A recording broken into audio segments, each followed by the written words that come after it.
o'qituvchilik qilganman. Mana shu 22-chi o'rta maktabda til adabiyotdan dars berganman. Hozirgi yoshlarga, kirib kelayotgan o'qituvchilarga hammasiga aytmoqchiman.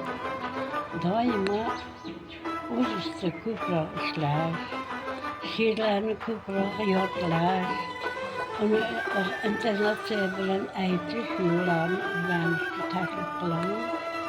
Mana shu biza o'qib yurgan vaqtlarimiz domlalar institutlarimizda rahmatli Orif Ikromov aytadi. Qaysi shoirni ijodini albatta shuni yozgan she'rini yoddan aytib bermasa u kishi qo'ymasdi. Ana shu yodlatgan she'rlari, amollari meni ish davomida juda yaxshi yo'l berdi-da. Chunki men dars o'tayotganda masalan Abdulla Orifni o'tmoqchi bo'lsam, uni araysini bilardim. Zulfiya, Hamtomjon, G'ofur G'ulom qaysini ijodini bolalarga tushuntirmoqchi bo'lsam, shularni she'ridan albatta aytib berardim-da.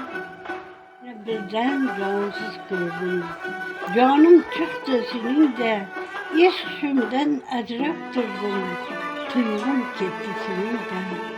Koshki edi men boshingda turgan bo'lsam o'shadan, kirmasmidim men qoningga, bermasmidim jonni ham.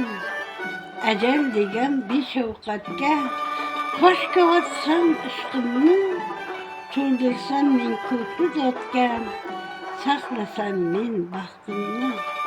Koshki edi so'ng qo'lingda yelkalanib bersam jon, so'nggi nigoh senda qolsa, men ko'z yumsam bearmon.